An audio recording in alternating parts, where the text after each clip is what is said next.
You ask Tiger to solve. This deals with linear equations with one unknown. The final result is x equals 23/3. Let's solve it step by step. Group all constants on the right side of the equation.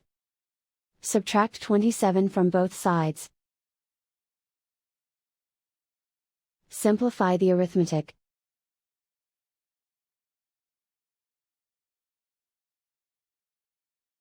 Isolate the x. Divide both sides by 12. Simplify the fraction. Find the greatest common factor of the numerator and denominator. Factor out and cancel the greatest common factor. And so the final result is x equals 23/3.